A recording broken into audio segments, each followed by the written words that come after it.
Saudara, saya percaya kita tuh beribadah, kita ke gereja, kita rindu mendengarkan firman. Saya yakin karena sebuah kerinduan, kita pengen untuk menemukan ya dalam hidup ini apa kehendak Tuhan dan apa tujuan Tuhan atas hidup kita. Atau ada yang lain? Ya, tidak usah menatap saya dengan muka yang tegang begitu. Biasa saja. Karena banyak orang itu banyak loh orang yang nggak ngerti arti dan tujuan hidup di dunia ini. Bahkan sudah umur tua nggak tahu. Ya, dan saya pengen kita semua mengerti supaya nanti nggak ada penyesalan. Kita semua pastinya akan mati kan? Cuma nggak tahu waktunya kapan. Ya, kalau saya bicara tentang kematian, jangan melirik sama yang rambut putih. Terus dalam hatinya saudara, kayaknya dia duluan nih. Ya, tua itu bukan syarat mati. Sakit juga bukan syarat mati. Ada yang lagi sehat-sehat, mati. Yang muda jangan sombong berkata, oh saya masih lama mati. Sekarang yang muda-muda banyak yang cepat mati loh.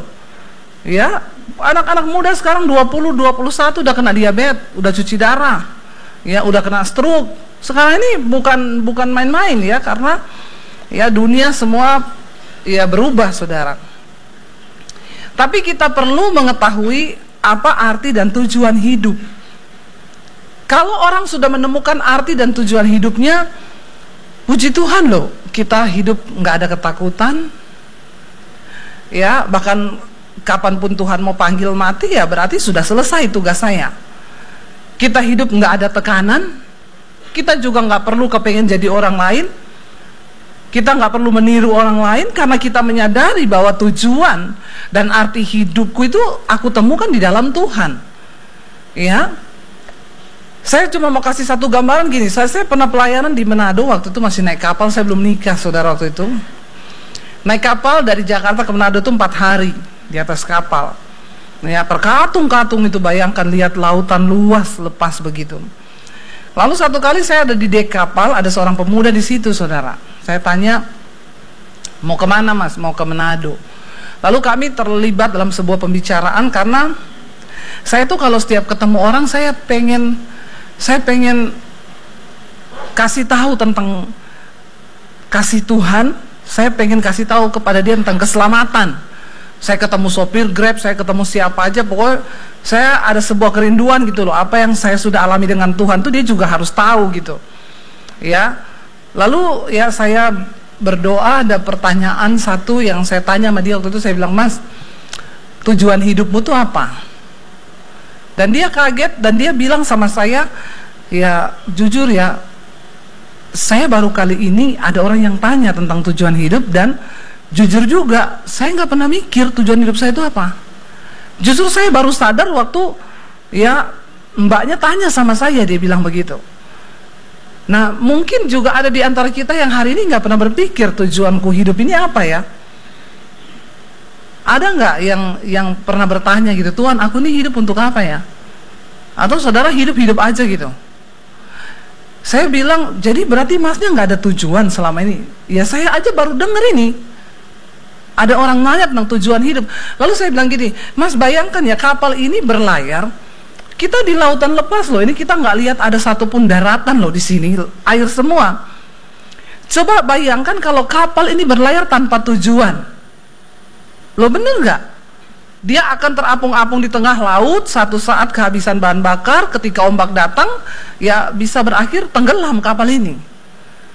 Ini kapal loh mas, kalau dia berlayar tanpa tujuan, bahaya sekali kan?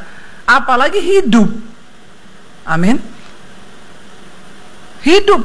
Kalau kapal itu habis bahan bakar masih bisa dikira-kira, dia ada perhitungannya, sekian ratus kilometer tuh berapa liter yang dia butuhkan. Nah hidup ini kan kita nggak pernah tahu kapan berhentinya, bener nggak? Tapi celakanya banyak orang menjalani hidup tuh tanpa tujuan loh. Ini kan ngeri sekali. Halo anak-anak muda, maka jangan sembarang pacaran, jangan sembarang jatuh cinta. Kalau engkau ngerti tujuan hidupmu itu apa, Kau tidak akan sembarangan dengan hidupmu. Waktu saya bertobat terima Tuhan Yesus tahun 95, tadinya hidup saya hancur, saya nggak pernah tahu tujuan hidup saya. Pokoknya saya dosa saja. Karena saya mengikuti keinginan daging. Saya mengikuti keinginan roh penguasa angkasa yang membawa saya kepada kedurhakaan hidup. Saya mengikuti keinginan daging semuanya. Satu, saya tidak pernah ada tujuan hidup. Tapi ketika Yesus datang dan saya membuka hati bagi Dia, sejak itu tujuan saya berubah. Nah, waktu tujuan hidup saya berubah, saya menemukan tujuan hidup yang benar. Akhirnya semua berubah. Saya tidak sembarang jatuh cinta sama laki-laki, karena saya telah ditebus. Harga saya mahal. Wanita super hanya untuk pria super. Baby Teguh. Ya, amin. Loh, kalau kau menyadari arti hidupmu, ya, dulu saya sembarangan, pokoknya cowok yang mau sapa. Waktu saya menemukan arti hidup dan mengerti tujuan hidup, maka saya tidak akan sembarangan, saudara. Ya, yang datang banyak, yang naksir banyak. Masalah buat lo. Kok agak keberatan ya? Tapi saya akan tujuan hidup itu yang akan memotivasi kita melakukan sesuatu, memutuskan sesuatu, sehingga engkau tidak sembarangan. Ya, waktu saya akhirnya berdoa, Tuhan, ya kalau memang Tuhan mau saya menikah, ya, tadinya saya sudah tidak mau menikah, saya pikir saya melayani Tuhan aja, ya, saking saya jatuh cinta sama Tuhan. Tapi satu kali ketika saya berdoa, saya dapat suara Tuhan. Tuhan bilang, kamu terlalu cantik untuk tidak menikah, nggak usah ngejek. Lalu saya berdoa, oke Tuhan, kalau memang Tuhan mau saya menikah, ya saya minta Tuhan tuntun supaya saya nggak salah langkah, nggak salah pilih jodoh. Ya, karena bagi saya lebih baik tidak menikah daripada salah pilih. Amin. Ya, aminnya paling kenceng tuh pasti, ya, kayaknya agak-agak salah sih ya. Lalu saya mulai berdoa. Satu yang mengubah, ya, tujuan hidup saya adalah saya ini hidup untuk memuliakan Tuhan. Berarti kalau saya menikah, maka saya harus menemukan laki-laki yang akan mendorong saya untuk menggenapi rencana Tuhan itu. Kalau dia hanya menggagalkan rencana Tuhan di hidup saya, ke laut aja kau. Iya enggak? Nah, ketika saya mulai berpikir seperti itu, berarti kan saya nggak bisa menikah dengan laki-laki sembarangan dong. Saya sekarang hamba Tuhan, saya melayani Tuhan, hidup saya memuliakan Tuhan. Ya saya nggak mungkin jatuh cinta sama cowok peminum, pemabuk, perokok. Kagak, nggak ada di benak saya. Ya, semua diubahkan Tuhan. Ketika saya ketemu dengan suami saya, ya kami berdoa, kami puasa, Tuhan menunjuk ya memang jodoh atau tidak. Ya saya bilang sama suami saya, aku ini sekarang milik Kristus, hidupku bukan aku lagi tapi Yesus. Jadi saya akan menikah untuk menggenapi panggilan Tuhan. Kalau kamu mau jadi suami saya, berarti kamu harus mendukung saya untuk menggenapi rencana Tuhan itu. Kalau kamu tidak sepakat dan sepaham dengan saya, mundur sekarang. Dia bilang enggak, karena saya juga mau menggenapi rencana Tuhan. Jadi saya juga berharap kamu menjadi istri yang mendukung saya untuk menggenapi rencana Tuhan di hidup saya. Kalau udah begitu, wow enggak? Wow saudara, tujuan kita dua-dua ini adalah menggenapi rencana Tuhan. Itu dulu, sepakat dulu. Buat anak-anak muda ya, tolong baca banyak firman supaya otakmu tuh dicuci. Kita ini otaknya udah rusak. Dari kecil kita menerima banyak nilai-nilai yang tidak benar. Ditambah lagi dengan kau begitu dewasa tanpa pengenalan yang benar akan Tuhan, diisi dengan informasi dari sosial media. Belum lagi yang tiap hari nonton film porno, tambah rusak otakmu, bentar lagi geger otak. Kalau nggak bertobat, ya maaf ya, saya cara khotbahnya begini. Kayak gini aja banyak yang tobat, nggak tobat loh. Ya apalagi kalau cuma percaya saudara, Tuhan baik. Ya Tuhan pasti menjawab doamu. Pret, itu nggak usah dikhotbahkan. Kalau hidup kita dalam perkenanan dan kebenaran Tuhan, ya nggak usah mendikte Tuhan. Tuhan tahu kok hidupmu. Kau juga nggak perlu basa-basi minta ini minta itu, nggak perlu. Sebab sebelum kita doakan, Tuhan sudah tahu apa yang kau butuhkan. Amin. Yang paling penting kita kejar perkenanan Tuhan dulu. Yuk kita lihat bersama, yuk buka Efesus pasal 2. Ayat yang pertama, firman Tuhan di sana mulai, kita baca sama-sama ayat ini ya. Semua baca bersama ya. Saya tahu banyak jemaat tuh tidak pernah baca Alkitab di rumah. Jadi di gereja harus baca Alkitab supaya ada yang kau baca sedikit. Ya, kalau nggak pernah baca di gereja nggak baca juga bahaya. Yuk 1, 2, 3. Kamu dahulu sudah mati karena pelanggaran dan dosa-dosamu. 2. Kamu hidup di dalamnya karena kamu mengikuti jalan dunia ini, karena kamu mentaati penguasa kerajaan angkasa, yaitu roh yang sekarang sedang bekerja di antara orang-orang durhaka. 1, ya ingat supaya kita ngerti arti hidup kita. Ayat yang pertama berkata, kamu dahulu sudah mati karena pelanggaran dan dosa. Itu dulu yang harus kita tahu, bahwa kita ini sebenarnya sudah mati, binasa karena banyak dosa. Bilang kanan kirimu, kamu itu sebenarnya udah mati loh. Ngomong cepet, yang begini harus diomongin. Nggak usah ngomong kanan kirimu, Tuhan baik, udah tahu. Kamu nggak usah ngomong juga, semua udah tahu Tuhan baik. Sekarang yang belum ditahu ini ngomong kanan kirimu, lu itu tahu diri, lu tuh sebenarnya udah mati. Ayo cepet ngomong. Saya suruh ngomong, saudara ngomong. Jangan lihat saya. Ngomong tuh ke anakmu, ngomong ke istrimu, ya ngomong ke temenmu. Tahu diri kau. Kalau perlu giniin, tahu diri lu. Ya, harusnya kamu tuh udah mati karena dosa dan pelanggaran. Kenapa kita dikatakan mati? Kamu hidup di dalamnya karena kamu mengikuti jalan dunia ini, karena kamu mentaati siapa? Penguasa kerajaan angkasa. Di dalam dunia ini ada satu penguasa yang di kerajaan angkasa ini, saudara, ya, kok mirip-mirip itu ya? Apa tuh? Kerajaan apa tuh? Yang halu pemimpinnya tuh. Tapi ini enggak ya, ini Alkitab yang ngomong ya. Ada sebuah pemerintahan di angkasa ini yang namanya kerajaan angkasa, ya, dan itu adalah roh-roh jahat di udara, kata firman Tuhan. Dan ini adalah roh yang sampai sekarang dia masih bekerja di antara orang durhaka. Siapa orang durhaka? Orang durhaka itu adalah orang yang tidak tahu terima kasih, tidak tahu balas budi. Kalau anak udah dilahirkan nggak balas budi sama orang tua, itu namanya anak durhaka. Kita sudah dilahirkan dalam Kristus, ditebus, harusnya mati, tapi nggak tahu terima kasih sama Tuhan, hidup dalam dosa terus, itu kita disebut orang durhaka. Yang hidupnya masih dikuasai oleh roh penguasa kerajaan angkasa, yang sampai hari ini masih bekerja nggak dia, saudara? Masih, malah semakin giat dia bekerja. Makanya sekarang kita baca berita, saya lihat berita ya, istri dimutilasi, dagingnya dijual sama tetangga. Saya lihat videonya, saudara. Dan ini bukan terjadi di LA, bukan terjadi di Afrika, ini terjadi di Indonesia. Di Bekasi apa Depok kemarin tuh? Ini di Indonesia, istrinya dimutilasi, dagingnya dijual. Dia sambil keliling ngomong, siapa yang mau beli nih dagingnya Arsi, dagingnya Arsi. Ya, ternyata ketika diselidiki, anaknya kejebak utang online, suaminya nggak ada penghasilan, istrinya tiap hari maki-maki suaminya, suruh bayar utang anaknya. Stres, hidup dikuasai oleh roh penguasa kerajaan angkasa.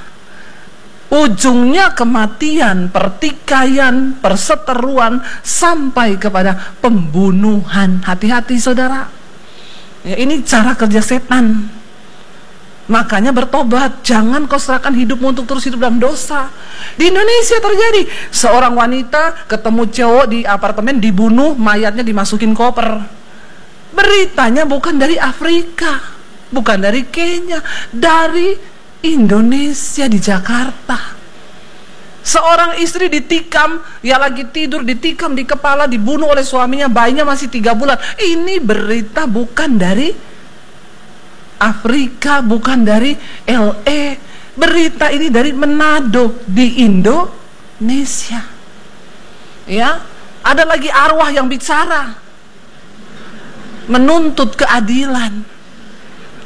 Yang goblok orang Indonesia nonton, orang Kristen nonton. Ya, banyak yang tanya, Bu, itu menurut Ibu bagaimana? Tidak ada setan bisa kembali ke dunia, kata Alkitab. Orang mati tidak dapat kembali ke dunia dan tidak dapat dikenali. Lah kok dia bisa ngaku-ngaku sebagai arwahnya, kasih tahu pembunuhannya? Itu iblis, setan. Setan bisa tahu? Bisa. Yang sudah terjadi setan tahu karena sudah terjadi. Ya. Jadi heboh semua, saudara. Ya, bayangkan loh kalau semua arwah-arwah datang, kantor polisi tutup tuh, semua arwah yang bicara kok. Ya, nggak perlu lagi detektif, nggak perlu intel. Ya, wah, arwah bicara. Dan di Indonesia ini, tolong saudara, nggak usah kau nonton yang begitu-begitu. Ya, banyak yang kerasukan di bioskop. Iya, karena setan sedang mempertontonkan kehebatannya. Dan kau pergi nonton di situ, berarti sama-sama kau pengikutnya.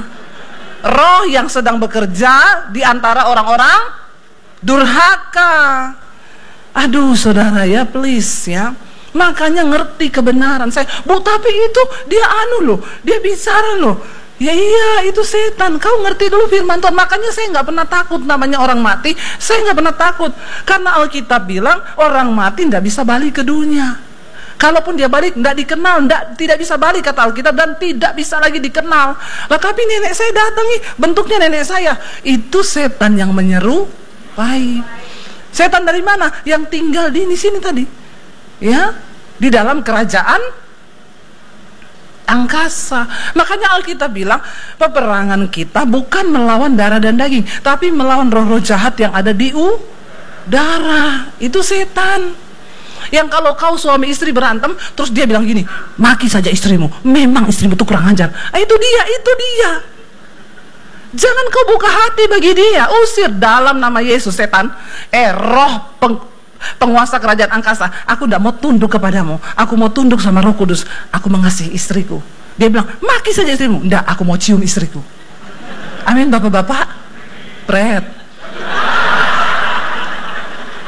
Di gereja amin, sampai di rumah pret. Ya, nih loh, ini kebenarannya. Makanya Alkitab bilang kau harus hidup ikuti keinginan roh, jangan ikuti keinginan daging. Ya, kalau setan suruh kau berdosa, tengking dalam nama Yesus. Roh angkasa, aku tidak mau dengar kau. Coba kalau kita semua begitu, nggak ada orang bunuh-bunuhan. Dan rata-rata saudara itu terjadi dalam kalangan orang Kristen. Roh ini terus bekerja sampai hari ini.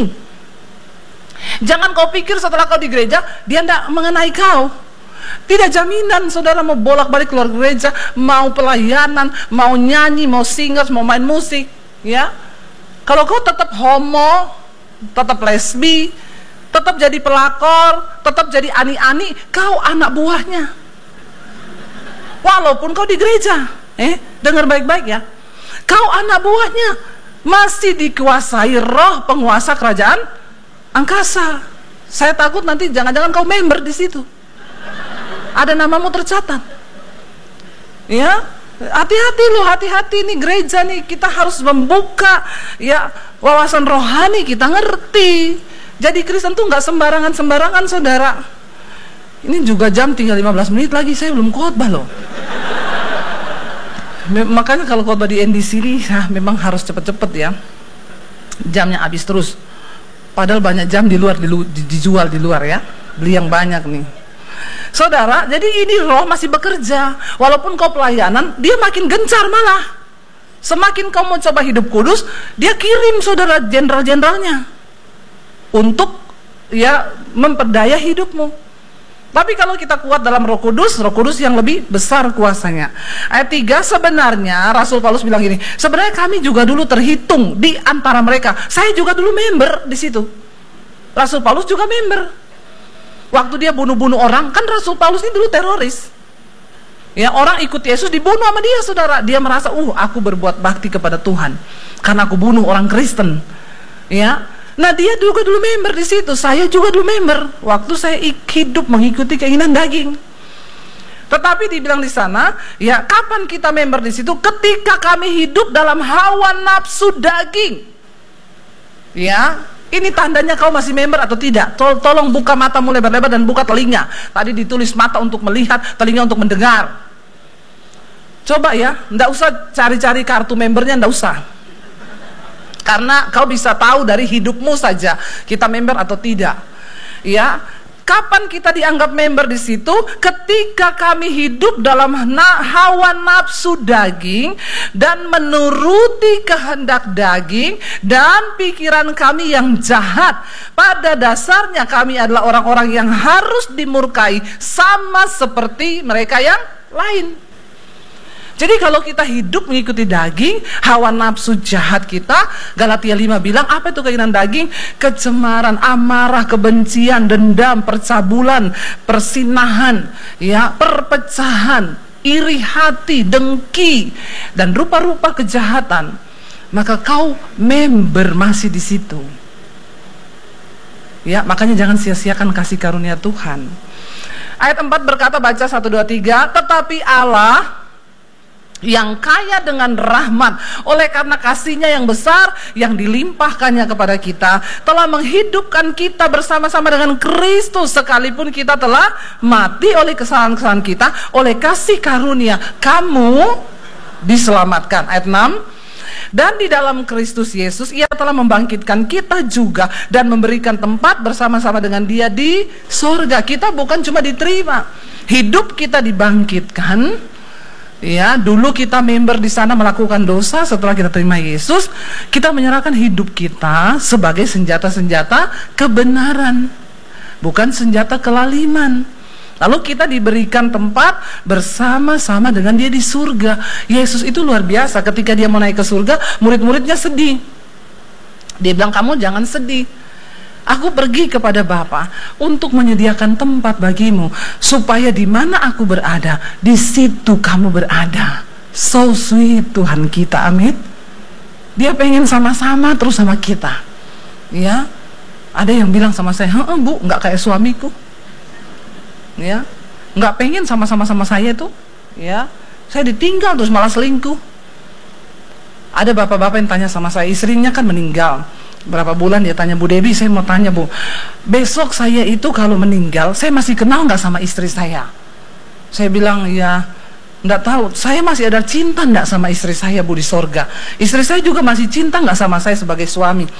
Ya yang pasti, ya kita nanti di sorga ketemu Pak. Nggak, tapi masih ada cinta nggak? Pak, saya belum mati Pak, saya belum pernah mati.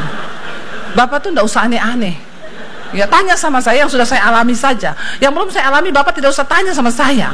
Kebetulan saya belum pernah mati. Kadang-kadang orang Kristen tuh kalau nanya aneh saudara ya. Saya bilang, Bapak, saya tahu Bapak begitu cinta sama istrimu, relakan saja Pak, nggak usah dipikirin, nanti pasti juga Bapak ketemu. Bukan gitu Bu Debbie, masalahnya kan saya ini mau kawin lagi. Bapak-bapak, ya begitulah ya. Jadi begini Bu, saya takut kalau saya kawin lagi, nanti istri baru saya sama istri lama saya ketemu di surga. Terus istri lama saya marahin istri baru saya. Terus saya diperebutkan di surga. Dalam hati saya, kegantengan apa kau Pak? GR banget mau diperebutkan di surga. Saya bilang gini, kalau itu saya tidak tahu Pak. Ya tapi yang pasti gini Pak, Bapak juga kan udah tua, nggak usah kawin lagi lah. Ya, mending Bapak sekarang fokus hidup sama anak-anak dan memikirkan kehendak Tuhan, bagaimana hidup berkenan sama Tuhan. Saya mau nikah lagi Bu, kawin lagi dia benar.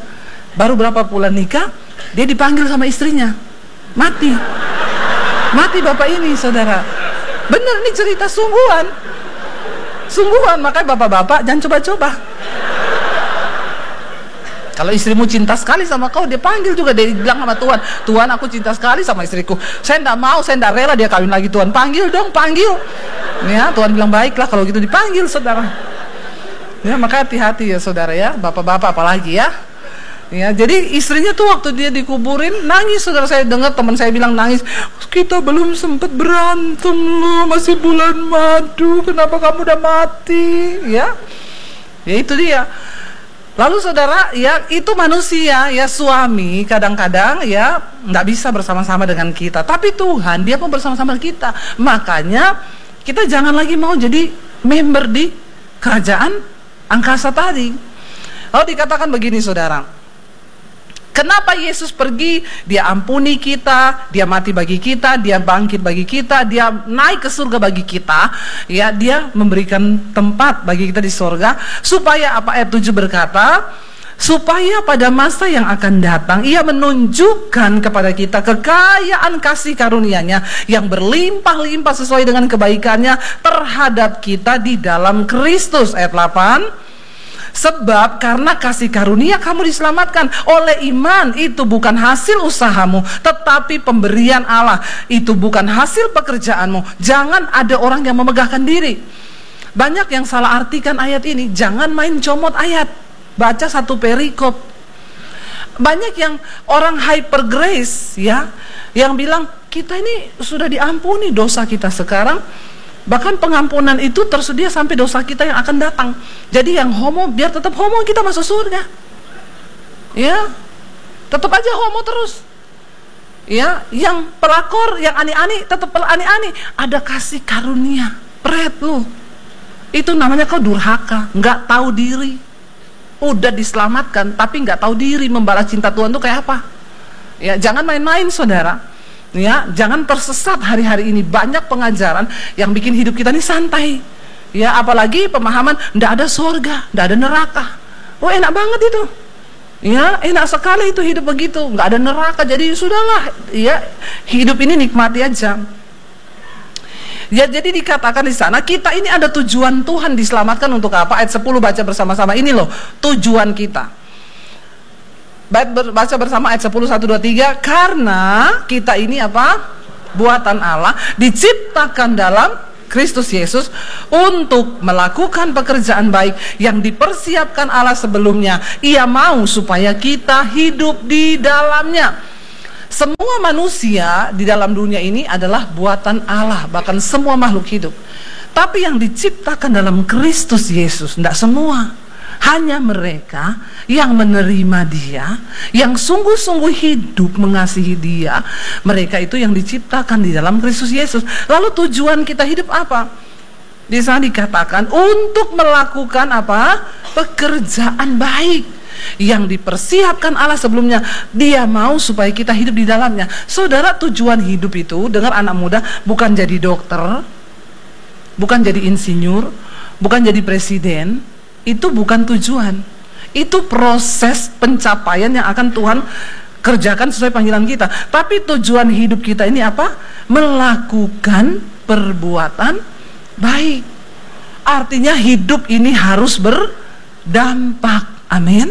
Karena waktu kita mati, Tuhan tidak tanya gelarmu berapa, ya, sertifikat kelulusanmu apa. Tuhan tidak tanya depositmu berapa, rumahmu berapa banyak. Enggak. Yang Dia tanya berapa banyak kebaikan, dampak hidup yang sudah kau lakukan karena aku hidup di dalammu. Apa dampak hidupmu selama ini? Mungkin ada orang yang berkata gini, tapi Bu, saya ini hanya sebagai seorang suami. Kalau kau hanya sebagai seorang suami, hiduplah berdampak baik bagi istri dan anakmu. Amin, bapak-bapak.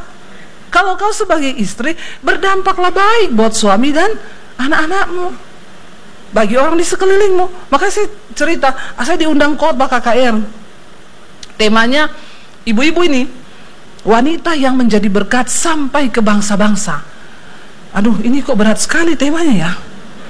Jadi mereka ini mau ke Hong Kong, Bangkok, Amerika untuk menjadi berkat. Ya. Jadi saya bilang ini tema khotbah berat loh. Tapi sebelum saya khotbah, saya mau tanya, ibu-ibu yang kau kalau bangun pagi, kau bikinin sarapan suamimu berapa banyak? Itu yang hadir ratusan orang, yang angkat tangan cuma 2 atau 3 orang. Sekarang saya tanya di sini dulu, ibu-ibu yang tiap kau bangun pagi, kau siapin sesuatu buat suamimu, tolong angkat tangan. Ampuni mereka Tuhan. Karena mereka tahu apa yang mereka lakukan, tapi mereka pura-pura tidak tahu. Kita nggak usah bicara yang muluk-muluk. Orang Kristen tuh banyak berhalusinasi, pengen jadi berkat ke bangsa-bangsa, buat Bangkok, Amerika, pret. Sebelum kita jadi berkat yang lebih besar, nggak usah muluk-muluk di dalam rumah sendiri. Saya sampai detik ini, saya bangun pagi, apa yang saya makan, apa yang saya minum, saya sediakan buat suami saya. Selalu sampai hari ini. Saya makan pepaya, saya siapin buat dia. Saya minum jeruk, saya kasih juga buat dia. Kalau saya ada di rumah, saya masak buat anak-anak saya. Ya, mereka belum berangkat pagi, saya langsung bangun 4:30. Ya, anak saya belum berangkat sekolah, saya harus siapin sesuatu buat dia. Itu, nggak usah muluk-muluk. Itu berdampak, itu pergi ke sana ke sini. Itu pret. Bapak-bapak, ya, nggak usah juga bicara saya ini mau bagaimana. Bapak-bapak, saya mau tanya sini, yang kalau gajian uang dikasih istrinya berapa banyak? Tolong angkat tangan. Orang Kristen nih begini nih, saudara. Ya, kita yang perkara kecil aja. Ya, yang kau nggak pernah bentak istrimu, nggak pernah berkata kasar sama dia. Yang namanya marah itu biasa, tapi nggak pernah berkata kasar. Ya, nggak pernah ngomong kasar, apalagi mengutuk. Ya, kayak suami saya tuh kalau marah, aku boleh marah nggak? Suami saya orang Solo. Saya bilang marah aja, nggak usah permisi. Masa mau marah? Permisi, boleh marah. Luar biasa toh. Ya, saudara, kita nggak usah muluk-muluk loh. Melakukan firman hidup berdampak itu seperti apa? Kau jadi istri yang benar nggak buat suamimu, buat anak-anakmu? Ya, kau doakan nggak dia kalau mau sekolah? Kau tumpang tangan nggak anak-anakmu? Dari anak-anak saya masih kecil, bahkan dalam kandungan, tiap hari saya tumpang tangan. Mau berangkat sekolah, Tuhan dalam nama Yesus urapi dia menjadi anak yang hidup dalam kekudusan, takut akan Tuhan, otaknya pintar, cerdas, dijauhkan dari segala percabulan. Loh gitu loh, nggak usah mikir. Maka ibu-ibu itu saya bilang, jadi saya rubah temanya hari ini ya. Nggak usah kau jadi berkat buat bangsa-bangsa dulu. Buat rumahmu sendiri aja kau tidak jadi berkat. Melakukan pekerjaan baik. Sebagai dokter, lakukan pekerjaan baik. Jangan kau jadi dokter yang merugikan orang. Ya, kalau ndak ada 50 juta, ndak ditangani dulu. Ya, saudara, hidup kita ini mau apa? Kau boleh jadi insinyur, tapi jadilah berdampak dengan insinyurmu. Kau boleh jadi guru, tapi jadilah guru yang berdampak. Amin. Mau jadi apa aja silakan, itu prosesmu. Tapi panggilan dan tujuan hidup kita adalah berdampak baik.